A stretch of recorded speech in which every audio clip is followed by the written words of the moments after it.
not operations, so Robert, but, Well, I mean, when I say Jay, I mean in the operations side. Robert, yeah. And the reverse hydraulic pressure, what so forth. But we were never, our function was never to operate those gates. We weren't supposed to touch a thing. Right, so there's no scientific basis. They were going to handle everything. Right. We weren't going to. Absolutely. But, so you're aware of it, when I was at the Citizens Forum at IBWC over in Las Cruces, Robert was there, and we were the ones who placed the blame for somebody opened the gates, and they blamed us for it. And that's the reason why UTEP, I believe that's maybe, you know, it went south. So they, you know, Yeah. so we just gotta be aware of the fact that Yeah, if somebody's gonna be blamed for this, we gotta be aware of that, you know, okay, we can go along and so forth.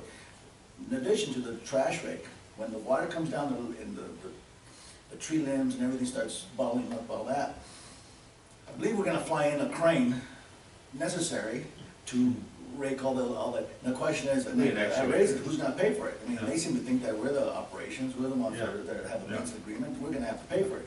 Oh, wait a minute, why are we gonna pay for it if the design was a flaw? Right. Design flaw. Right. So those are things that But we y'all are have to. gonna discuss some of those today. Yes. Yeah. So, Yeah, you know, and we never, what we do have a maintenance and operation agreement.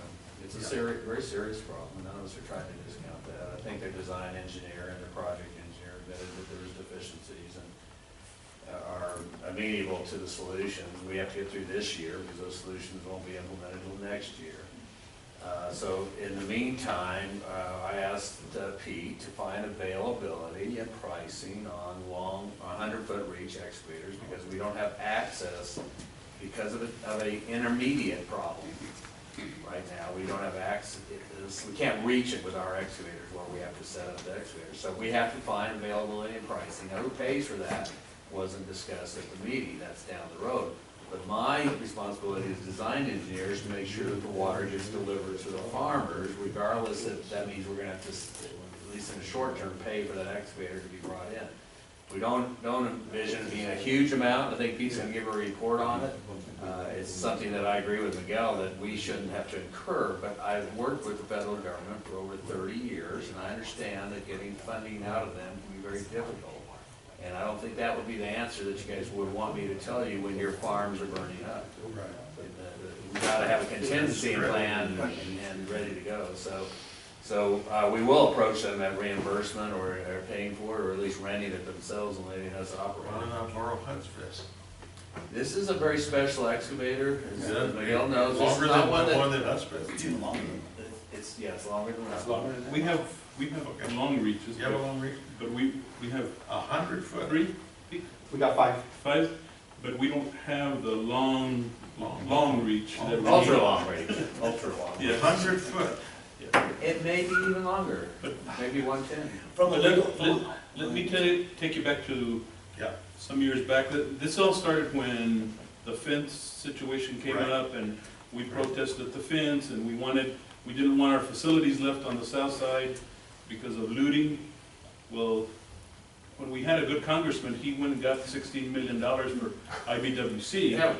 And you know, so now they're one of their first attacks the other day was, well, you, meaning me, you wanted this project, you went out and got the funding. I said, yeah, well, we did. We got the $16 million for them. And we didn't build the fence. But we didn't design. We didn't design Yeah. what they're building right Right. Okay. So, So as but long as you we're make holding that our clear. ground. It's all right, I think they understand, I think they clearly understand, the ministry reflected, they understand that there's a design deficiency. And the design engineer said he hadn't even considered the trash, remember? He had said that there would be no trash in the canal, and we were amazed at why well, did okay, he he do that? designs in a vacuum, I mean, that's the way he designed it. Well, he said that because they had put trash retention systems on the inlets to the canal for the 2.5 miles upstream, that he thought all trash should be kept out. And I said, well, the source of the water is the Rio Grande. And at that point, when he switched, right, he said, I guess the only solution is put a trash rake in. So apparently he forgot that, you know, it's analogous, what they're claiming, the Chewy is that he's saying that, hey, we have to have an airplane to evacuate people, we need an airplane. And they say, okay, we'll get you an airplane, but it doesn't have any wings. Yeah. You know, and then you're complaining that the airplane doesn't have wings. So we've got an airplane, but it won't fly, and we're trying to get it to fly. And we do need it. The fence did put our entire system on the Mexican side of the border, and it was unfortunate. We've already had some vandalism problems. A very critical spot to the city and us both. But having said that, Boundary Commission does seem to be responding to them. Good, and that's what we want, that's what we want to make sure that we're not the ones. And they are aware, because we did voice, you know, everything from, hey, we could have terrorists come and poison our water that we deliver to the city of El Paso, which their first intake is just a mile away. And so we had some real good legitimate concerns that they're still aware of and that resurfaced. But I think we're making some headway. Okay. Good. All right, Jim. Okay, item C, the Borderland spur drain. I know this has been a touchy situation for Inler. The Canyon Kills School District still, you know, they made us an offer here 2-3 months ago, and the board turned it down. The board president has gotten in touch with me. They're still interested in that, in acquiring the Borderland spur drain to be utilized as a road, not only going into their Garcia Elementary School, but they've acquired the 60 acres next to Garcia Elementary School. They're building an FFA program there, which I'm all in favor of because... An FFA? Yes. We only have, I think, one left in the whole, no, we have two, I'll take it back. We have two, one in Coronado and one here in Clint, in the whole county, and KU2 is really going to step up and promote their FFA program. But anyway, I was just going to brief the board that we've got a couple of constituents that still require utilizing that drain. They're small tract constituents, but they dispose of water into our drain when they irrigate. As desagüe.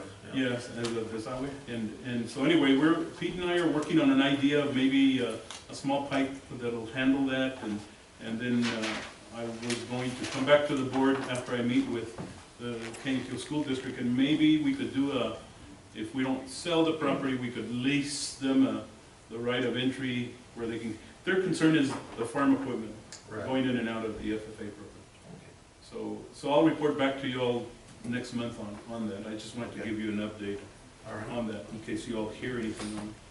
All right. Thank you very much. You got anything else, Chief? No, item D we already covered. All right. Let's see here. Mr. Blair, District Engineer.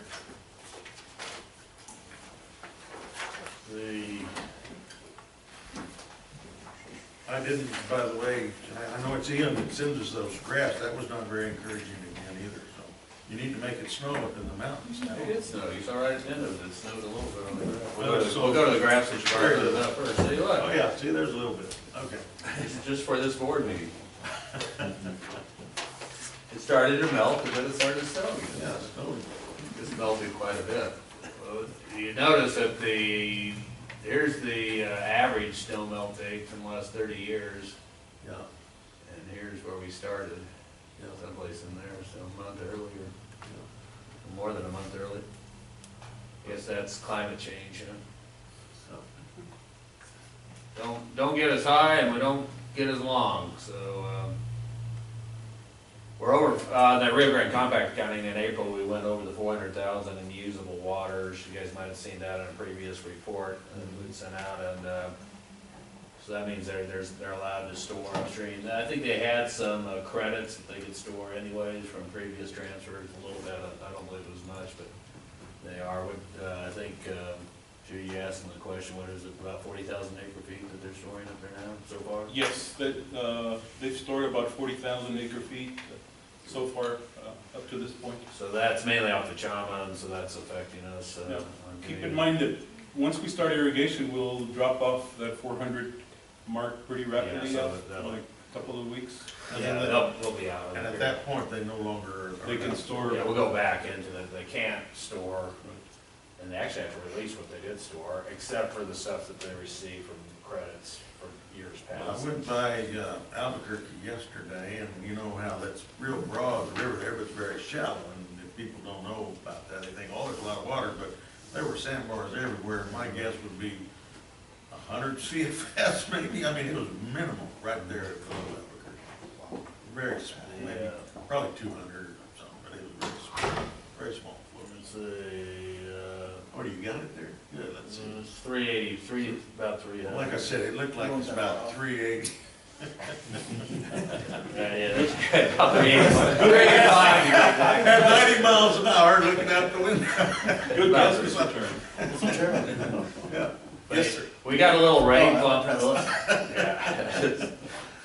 The rainfall we got down Yeah, there was here. the rain that came after is why that went up. Okay. Yeah, we're seeing about 700 actually flowing in from rain with the event Good. that's happening right now, so that's good. We're getting some rain into there. You know, the NRCS forecast has been I don't use the forecast very much. We usually put it in the snow reports. We've stopped putting it in at this point. And then, well, it's in it. It's in graphical form. We just haven't, it just has never had any accuracy. Well, you know, and I'm not picking on forecasting, is very hard to do. A lot of things going on, but the only statistic that was very significant is they're wrong 90% of the time. So you can almost guarantee we can't predict.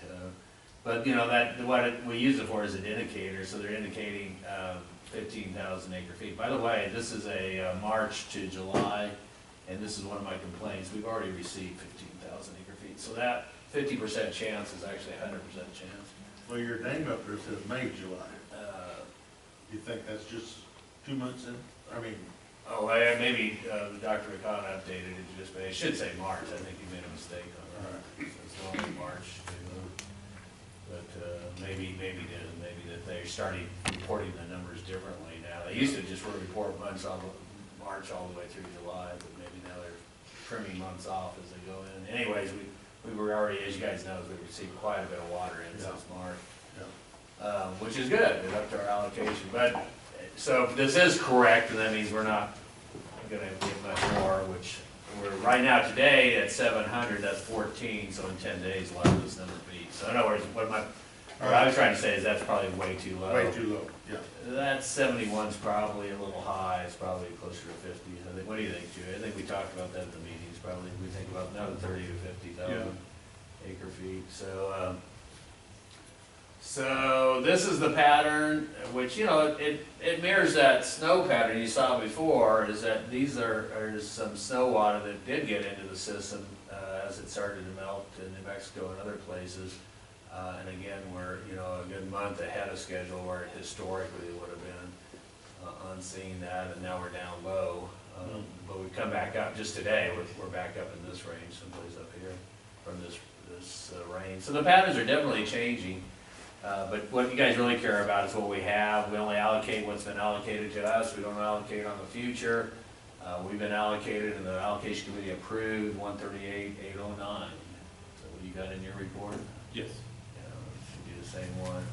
So then we go to Robert, and I put in 107 days. I think we're actually gonna be, I haven't worked, we haven't had time. All this is happening pretty quick, and so Robert hadn't got back to me on the budget. But this is the September 15th budget here. As you guys know, district efficiency is a scientist, those mathematicians call it a highly nonlinear number. It's hard to represent efficiency as a percentage. People like to, but it's not a good way to do it, because we have a certain percentage of our water that is just required to prime the system and to let up the canals. There's nothing we can do about that. If we were to put all our canals underground, it would be about $1 billion, and we don't have $1 billion right now. So we're faced with having to stick with the system we've got. The canals typically don't seep that much, so it's not a seepage issue, it's just a physical issue of filling them up. There is some seepage. So that means that we've got such a small amount of net supply that our numbers come down just automatically to lower, because we have that amount that's used to fill canals becomes a bigger percentage. We run probably at the 80% to 85% when we have a full allocation, And you guys see in years where we have very little water, that number goes down to 65% or 60%.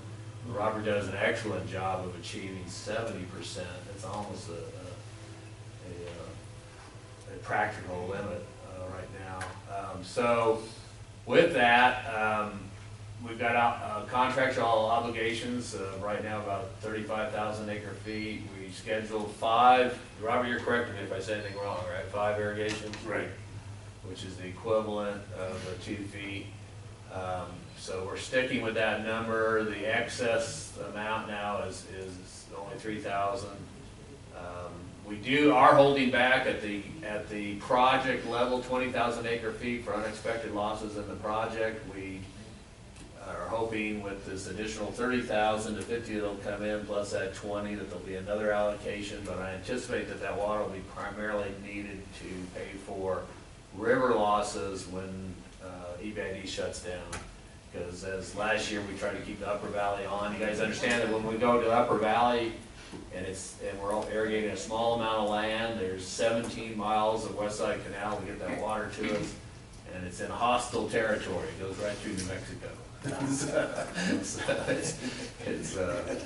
It's difficult to get that water down to us. We do everything we can to make sure that it does get here, but the efficiency is considerably less. So those are waters that you'll see me accumulate in this excess water that we'll need over the next few months to make the season go longer. We look, my budget, we have all sorts of calculations we do. Sorry, I'm not going to go into the details on them. We come up with just a simple chart that looks at how much water is being released from the dam and it basically doesn't say whose it is, but at the end of the year, right now we have 408,700, we can't release any more than that. So we look at the pattern that's necessary to release that amount of water.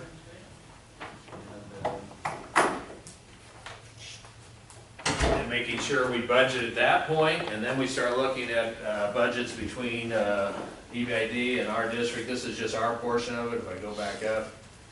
And Robert, I sent this to him, but we haven't had a chance to confer on this yet, so this is preliminary and draft. But I was just looking at, this is about 100 CFS more diversions than we had last year, so we'll be stronger this year. We'll have more water, so maybe we can get through our irrigations. And then we start trimming towards the end of the year. This depends on monsoons. Let me make that a little bit smaller so you guys can see the dates on that. The one thing I noticed there, it said 5 small track. Is that what we did, or was it 4? Have we already increased 1 small track? Well, 4.7 is what we're. So we originally said 5? Yes, you authorized 5. The average historically measured deliveries are 4.7 inches per irrigation for a small tract. So 5 times that would be roughly 24 inches, which is what we've allocated everybody else. Okay. So we're looking at some, this depends on the monsoons. The monsoons hit, we can start, and the river starts performing better, we can start trimming. EPCWID is going to be off at this time, so we're going to pay for all the losses, so it gets very complicated in August. But if we were able to trim those 2 times and go for the last 15 days at 380, which I don't know that we can, but if, there's a lot of ifs, then we could actually make it to October 1st. There's a real significant advantage to that, and we're working with the city on that, of being able to provide the city to run a little bit longer for their water conservation needs. But having said that, we've got to look at everybody's, and we also have to look at. When is EPCWID projecting their shutdown again? August the 7th. August 7th. Yeah, right here, this would be their big cuts right there. Okay. So it's a long time to run. It's going to depend on the monsoons. Okay. Although they've already started today, right? Yes. So that's the earliest monsoon I ever remember. Yeah. That'd be nice. El Nino. Yeah, I'm setting it up coming up. That's a very low vegetation index for April 25th. So a couple of weeks ago is the last satellite image I had. You can see there's activity in the mountains in every place. Yeah.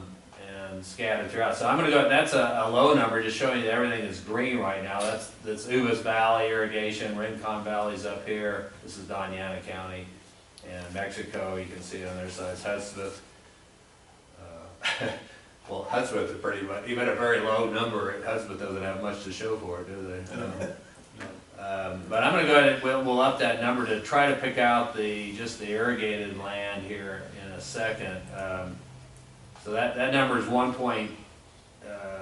it's actually 0.2 is what the number corresponds to. Typically we use closer to 35 or 40, we use 40 for irrigation at this time of year. And so there you go, that's stuff that looks like it's actively being irrigated right now. You know, there's, I guess, considerable effluent going to the land in Mexico, so let me zoom in. First I'll zoom in on Doñana County. And you can see quite a bit of active irrigation in New Mexico. So these are from wells. Obviously. How long does that show as the water goes off the surface? How does that just? This is just vegetative index. Vegetative, This is okay. not water like we can do an irrigation No, analysis I too, but this isn't the irrigation analysis. So if it's vegetative, that's mostly pecans and alfalfa. You wouldn't Yeah, see it's a lot of alfalfa too. So we had an early, initially, the pecans aren't showing up because it is the pecan orchard. That's almost all alfalfa and Bermuda and some other things, and maybe some oats, winter oats and things like that. So, if we go down to our neck of the woods, you won't see nearly as much. Hardly anything showing up. Wow. But, we'll pick up the pecans in the flyover that's occurring right now as we speak. So it'll be next board meeting before you guys get to see it, but I'll get to see it tomorrow. Wow. We'll be picking up some additional, but not much going on our side of the border compared to what you saw up in New Mexico. Okay.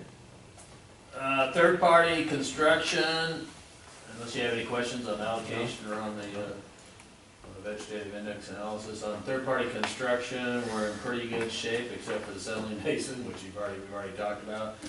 Jay, I don't think we have any impacts of incomplete. We're finishing up Pete's gonna talk about his work, finishing up. We had some delays on one of the railroad, but I think we're back on schedule for that one. I don't see an impact. Do you have any of the 12 projects we have? Yeah, they're all wrapping up, most of them wrapped up. Yeah, and most of them are out of the flow prison, so. Okay.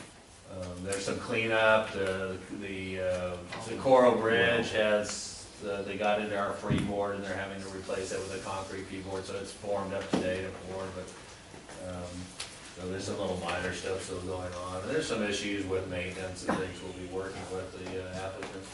Okay. Computer system security policy is closed because of security issues. Close. And status technical analysis for Rio Grande Compact as of March the 9th, right, Mary? The technical analysis was shut down.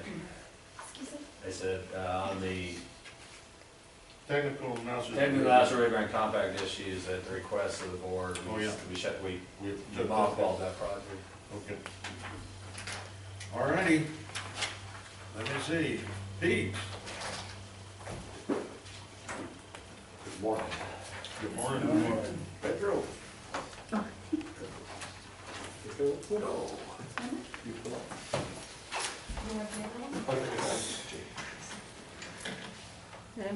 Okay, let me start off with, right now, we're trying to kind of tie up any kind of loose ends that we might have with all the construction that went on. Trying to get these canals ready, we're a little over 2 weeks from the water season to start. So getting all those logs picked up, any kind of concrete that we left behind, and actually doing some cleanup. I've got all 4 mowers up in the Unit 7 area. We had kind of neglected the Franklin Canal a little.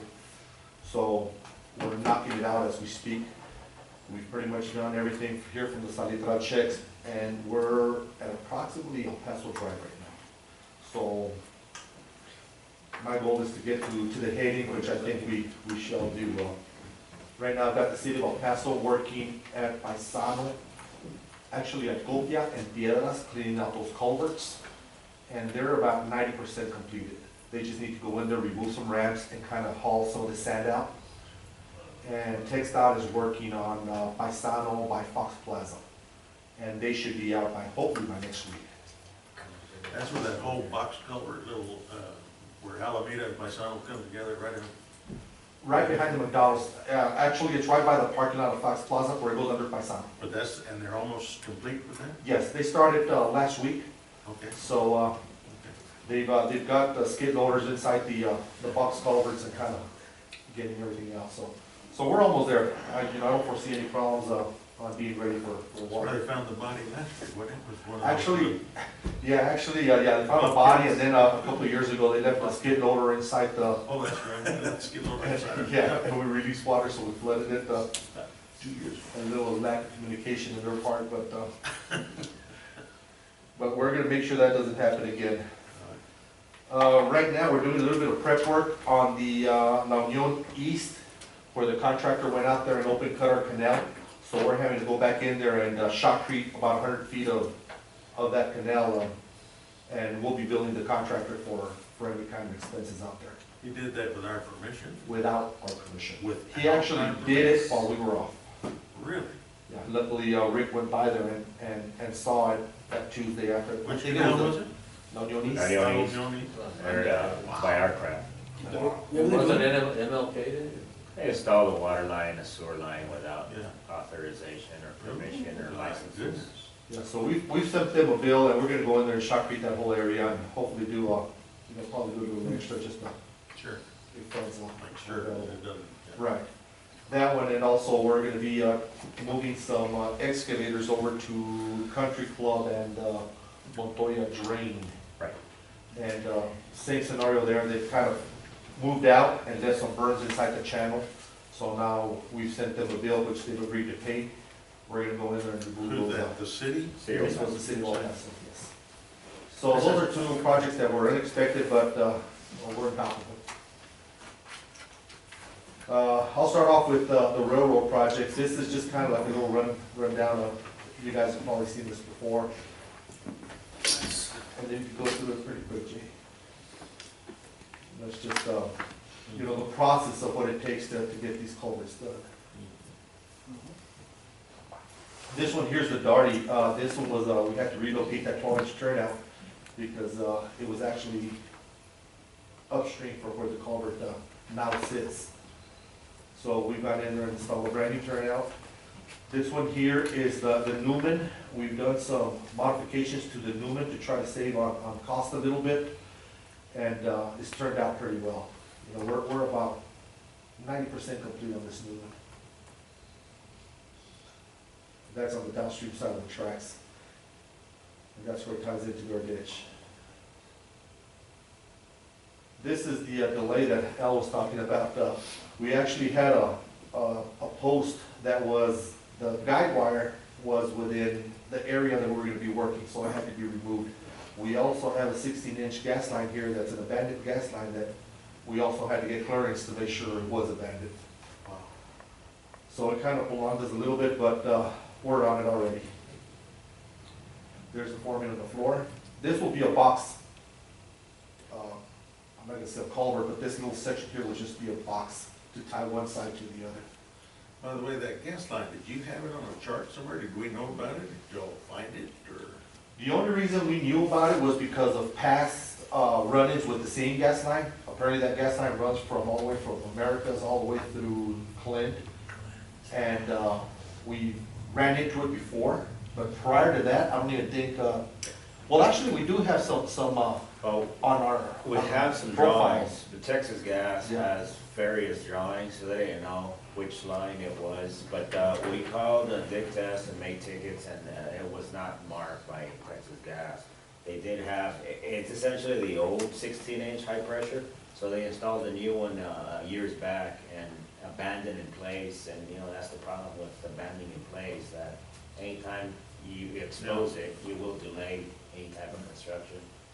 So, but I think Texas Gas was finally located it and updated their plans. But those are double lined, I assume, too, right? They have a Pipe casing. inside a pipe? or- They have a casing, any crossing under our facilities that have casing, so yeah, they did have it was a corrugated metal pipe that was essentially corroded, but. And that was the confusing part, that we show it in our maps, Okay. yet it was marked about 10 feet away, Oh. showing the line being active 10 feet away, so. we Well, wanted to that take line any doesn't chances, scare so- me. What scares me is having a live line that's Right. mismarked by 10 foot or something like Yeah, it was an abandoned line, but it's still, you know, once we nipped it, we're like, that. You stop. what happened? You go, yeah, we just kind of nipped the casing on it. It was old and corroded, so it didn't take much to take a little piece out, but the pipe was still intact. Yeah. So, rather than take a chance, we went ahead and made some phone calls, and once they cleared us, we went in there and we removed it. Okay. This here is the salitral, or the Unit 8 area of everything we've done so far in the railroad project. The salitral, we realigned the salitral and we shotcreted approximately about 300 feet to kind of bring in the new part of the canal into the culvert. The culvert was moved downstream to kind of get the alignment to where we wouldn't have any sharp turns in there. The Clint lateral, we did 4 structures on the Clint lateral, 4 crossings. The number 2, we had to relocate a turnout. Turnout had to be relocated. And then on number 5, we actually had to relocate a turnout, plus we also had to build a new check structure. So as you can see, every crossing wasn't just your normal head walls. Everything had a little extra to do. And this is the Unit 7 area. Everything in the Unit 8 area has been completed. Unit 7, the Darty's been done, the Isla's been done, and right now we're working on the Wallington, which is a picture that you guys just saw. We're hoping to pour by Friday, or by Thursday, I'm sorry, and we'll come back next week, remove forms, compact, and we should be ready on the Wallington by the end of next week. This is the Isla where we went over, or under Old Huecotex Road. This one here, we're gonna build some new head walls, which we've started already. And I'm hoping to have these poured by next week. So all our projects should be completed by water season. We should be out of all our canals. Part of the drain cleanup, this is over by Thompson Road, Camino de la Rosa. Just kind of give you an idea of what what they're looking like. Lake Spur Drain, we had a collapsed flume that we had to redo.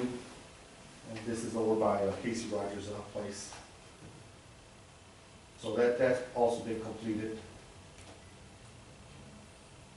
And then, well, some of the problems that we're encountering as Robert puts water in these canals, we've got all these fields beside our canals that aren't kept up, and every time we get winds, we get water in there, or weeds in there. This is a cleanup on the river drain by Por Parte de los Niños. This was funded by Rio Grande Council of Governments.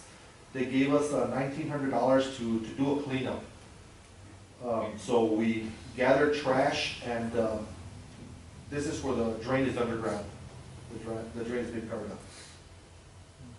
We took our mowers in there and cleaned it up, and we used, I would say, probably all the money that they gave us. We were able to rent 2 dumpsters, and were held off by what's her name? El Paso El Disposal. Paso Disposal. And then on the 3rd day, they couldn't supply us with dumpsters, so we hauled the trash to the landfill with our dump trucks. They're all the tires still. Oh, yeah. And there's where we're gathering the trash and just filling up them dumpsters. And then this is what was taken over to the landfill. It was a 3-day project. This is a part of the river drain just upstream of where the cleanup occurred. And that's kind of what it looks like after we were completed with the cleanup. Yeah, that's good. That make the news? That's one of the projects that Lisa works on, local grant money, that she was able to obtain money for this. Plus, we had I don't know, are you gonna show anything on the tire? That's, amnesty? yes, sir, that's, well, actually, just kind of some pictures of some of the tires that were picked up for the tire amnesty. We filled up on, it was April the 25th, on Saturday, we were able to fill up 4 trailers on that day. Then Roadmasters brought us another 2 trailers, we filled those up. Then on Tuesday, they brought us another trailer, so we filled up a total of 7 trailers, which is approximately about 10,000 tires. Well, And this is just kind of some of the stuff we were dealing with. I apologize for not having any pictures from the actual tire amnesty, but I think you guys have experienced it before. It was no different. We had tons and tons of vehicles. We had tons of tire companies out here with disguises that try and fool us that they're not tire companies, but I understand you sent me and Harvey that notice, please don't show up, is that right? no, not true at It all. wasn't from you, okay. It's not true at all. In fact, I think Harvey showed up with Harvey with showed the up? tires, yes, sir. Oh, did- Yeah, so, but it was very successful, and, you know, the way we figure is we might as well take the tires, because if not, they're gonna end up in our canals anyway, so. Well, the real Bravo wouldn't have, but I appreciated y'all taking all those tires, it was nice. Well, but you know, truthfully, that's what this amnesty is for. It's for those people that that are keeping them at home and not for tire businesses or anything else, but these tire businesses do take advantage of it. Yeah, it's a great service to the community, too. Yes. And this was all done with funds from the Lisa obtained from TCEQ? Hey, our friends at TCE. Yes, yes, they funded it. All right. That's all I have. All right, any questions for me that, any concerns or? Pete, appreciate it. Good job. Thank you. Robert? You got that flak jacket on? No. Still there? Okay. You probably need it. It's been pretty bad, but It had been too bad. it's, the return flow is just a lot of people don't understand what 2 inches are. Yep. And trying to distribute it, like this year, up to today, we watered, 14,000 acres, that we didn't have the return flow we would have been able to do it. Last year, like I tell a lot of people, we did a little bit better, but, I think that the return flow, the drought's starting to affect that also. And then the construction is going on in America now, that's delaying it, but, it's working, and, we've covered everybody. I've gone back and gone through my books to make sure that we covered everybody that's possible. Some people have never ordered water. I've called them up, I said, you're still entitled to your 2 inches. And he says, well, Robert, can you fit me in there? I said, well, you deserve your 2 inches, you still need it. I need to get it to you. So I did the little Husband County there at the end. You have a guy that got 2 inches and he really received them, and a guy that hasn't, I'm making top priority and he does get it. So everybody will get it 2 inches. There's some that now we're starting to cover the 2 inches, and here's where it's getting a little difficult. Why him, not me? And then one guy called me yesterday and said, Robert, he said, can you give me my 5 acres? I said, I would love to get you, but it's not about you, it's the other 50 guys in your neighborhood that's gonna complain if I get you. So that's where you gotta be real careful, but 2 more weeks of this and it's over. And then we gotta worry about it again next year. Yeah, hold on. And hold on, but here comes the allotment, and like Al said, Al's been going, Chewy's been going, we've been all going 100 miles an hour and really don't get a chance to talk about the allotment. But like Al said, the plan that he got with the allocation, to me, it's looking great, it's good. It might be a little bit too much water to operate sometimes with, so, what I was gonna talk to Al, and, Al, if you don't mind saying it now, maybe having to go up and down with the order in between, not always stay at that 6:30, but having to come down for a couple of days. Well, Because it speaking might- for 9A though, be careful. Oh, I understand that, but Last year I felt it, well, yeah, but last year, Remember. because the 550 was, Yeah. the 530 was hard to operate, Yeah. okay? And we're trying to operate there with our, and so when the small track weekend came up, we couldn't go up to it. Yeah. and the small track weekend will take 200 feet, you know, at least another 150 feet. And we We need just to said, have. don't forget at 9A, we look at a different world. No, and then, we don't understand right now what really is gonna be the demand. You know, really what's out there. We'll know in about 2 or 3 weeks what the people are gonna call for. And then we'll have a good indication. But as of right now, between Al and Dr. King, they plan on the 26th to release 2,600, right, Al? See, and if I go by what they're ordering, what EPID is gonna order, Mexico and ourselves, it's gonna leave about 850 feet of river losses in there, which I think last year we started off with 900. Yeah. So, Might be higher this year, we may be behind the private people, we'll have to see, it's just a matter. and, you know, me and Drew go to meetings and it's really crazy because EPID said, well, we'll take our water at 8 o'clock in the morning. And then we go to Mexico, and the guy from Mexico said, well, hey, you gotta understand, if our water gets there at 12 o'clock, we can't take it. They want it Monday morning at 8 o'clock. And after coffee, After coffee. after coffee. And I said, sure, we gotta try that ourselves. Little fun, little stuff, yeah. We only take it when it gets here. And we're used to it, but again, I'm getting with Pete, because we'll be talking about Maine. Now it's time to talk about operation, we got our schedules ready to start gearing up. Last year, we released on a Monday, the 26th, the water started showing up here Friday night, which was pretty fast. This year, releasing Tuesday, I'm figuring the water will get here by Saturday night. So by Sunday, I think we should be ready to go. Anyway, look at it by Monday morning, on the 1st, we should have water all the way down to Leo ready to go.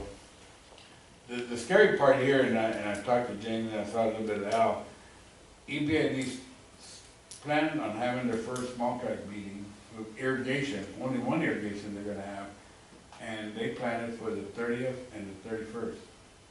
And I told James that he's not even, Of May.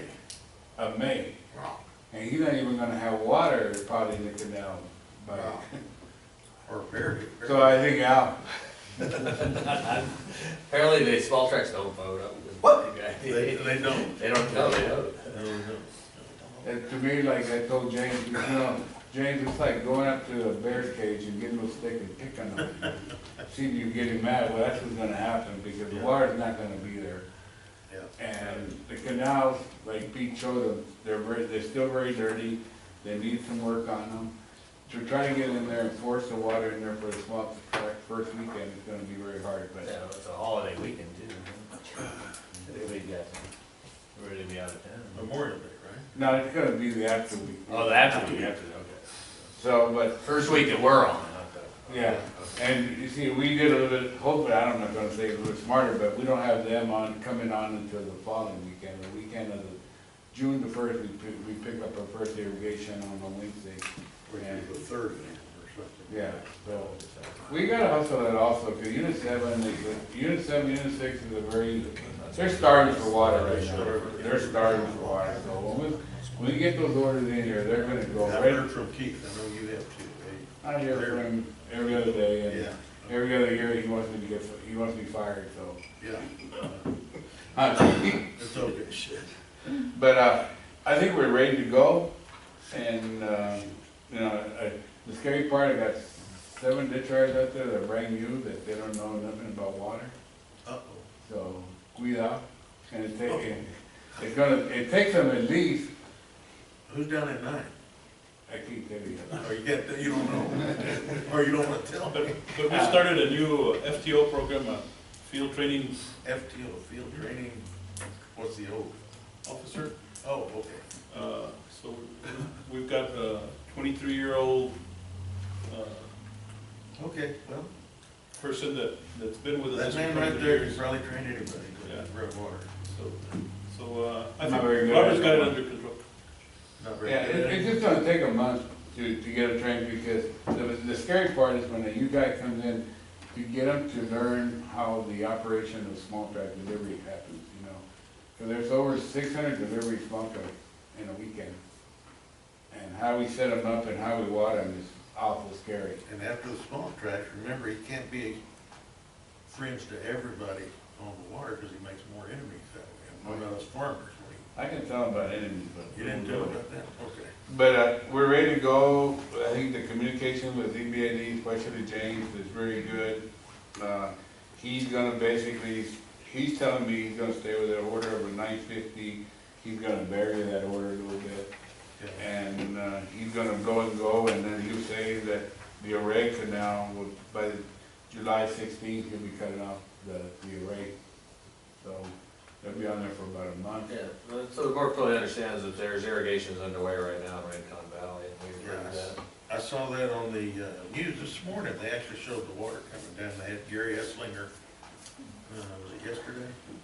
On the bank of one of their canals up there as the water was full of tumbleweeds. And I heard one announcer that they said, yep, and the water truck pass has been released, but it won't get here till June the 1st.